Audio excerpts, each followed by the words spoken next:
Bonjour les amis, on continue aujourd'hui avec l'étude de la psychologie des photographes et toujours dans la rubrique de pourquoi les photographes sont des gros cons. Dès que vous mettez deux photographes ensemble, de quoi vont-ils parler? Ils vont parler de matériel photographique. Est-ce que le nouvel appareil photo de Sony est meilleur que l'autre appareil photo de Fuji, de Leica ou de Panasonic? Alors, il est évident que le matériel va jouer un rôle, mais ce n'est pas parce que vous avez le matériel que vous allez devenir un grand photographe. C'est une chose que je dis à mes élèves, je leur dis la chose suivante. Le grand Cartier-Bresson, le grand Henri Cartier-Bresson a fait l'essentiel de sa carrière avec un appareil photo qui faisait partie des meilleurs appareils photo de l'époque, qui s'appelait le Leica M3.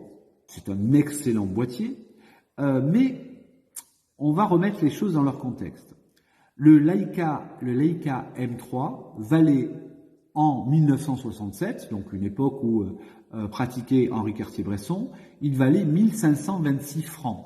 1526 francs de l'époque. Donc, pour comprendre la valeur financière de ce boîtier-là, on va regarder quel était le salaire médian en 1967, et on voit que le salaire médian en 1967, c'est environ 21 000 francs annuels, c'est-à-dire par mois 1750 francs. Ça veut dire quoi? Ça veut dire que le boîtier M3, Leica M3 de Cartier-Bresson, il valait un peu moins qu'un mois de salaire médian. Aujourd'hui, en 2023, en France, le salaire médian est d'environ 2100 €.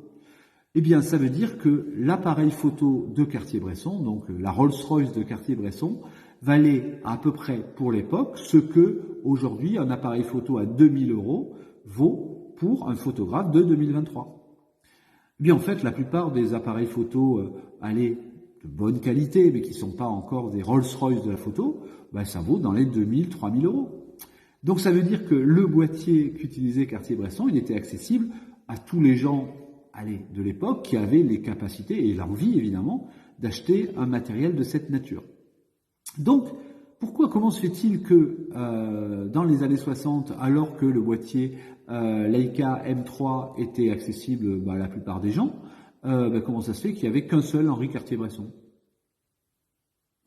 Eh bien parce qu'en réalité, ce n'est pas l'appareil photo qui fait la photo, les amis. Ce n'est pas parce que vous avez le nouvel objectif qui vaut un bras, qui vous a été vanté par 12 revues et 3000 Instagrammeurs qui vous ont dit que c'était une chose extraordinaire que vous allez faire des bonnes photos. Il arrive, dans mes amis ou dans les gens que je forme à la photographie, que certains d'entre eux aient une rentrée d'argent qui fait qu'un jour ils peuvent se payer le luxe de s'offrir un appareil photo très haut de gamme.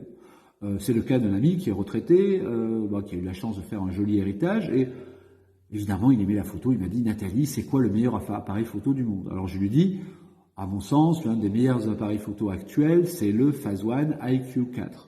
Voilà. Le Phase One IQ4, il vaut, alors l'imageur et le dos numérique, ça vaut 75 000 €. Voilà.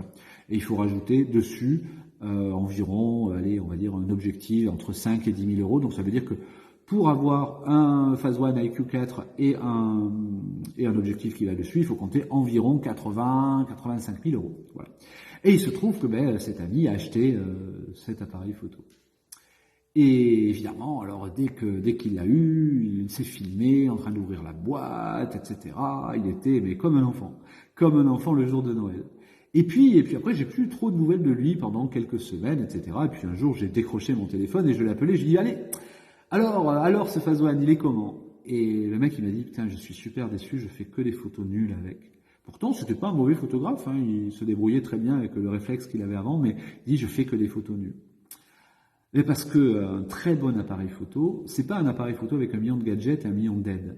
C'est pas un appareil photo qui va faire le travail à votre place. Un très bon appareil photo, c'est comme une très bonne voiture de course. C'est quelque chose qui va permettre au pilote automobile de faire parfaitement son travail. Et donc, le Phase One IQ4 ou n'importe quel autre grand moyen format très haut de gamme, il faut apprendre à le maîtriser. Donc il faut d'abord savoir gérer un appareil photo, mais surtout comprendre la technique photo.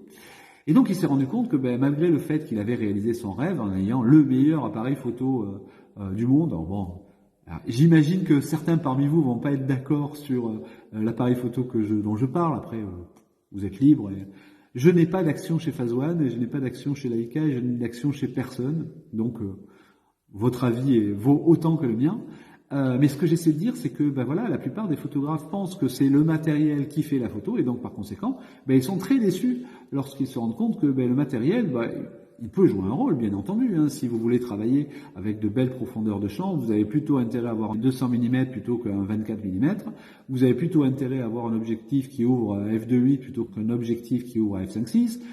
Vous avez plutôt intérêt à travailler en vous rapprochant du sujet et vous avez plutôt intérêt à avoir un grand capteur plutôt qu'un petit APS-C ou un capteur de téléphone portable. Ça, c'est une évidence. Donc, le matériel va jouer un rôle. Mais ce n'est pas le rôle primordial.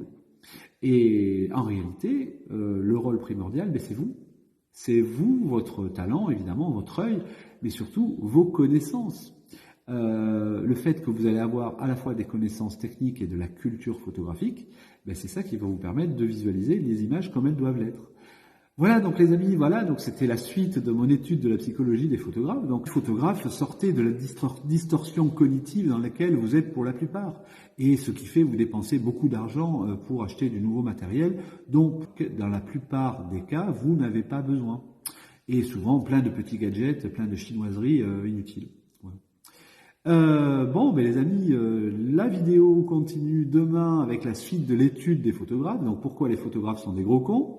En attendant, likez cette vidéo, partagez-la, parlez-en, commentez, interagissez avec moi, insultez-moi si vous n'êtes pas d'accord. Et puis on se retrouve demain pour la suite. Soyez heureux, faites des photos les amis. Ciao.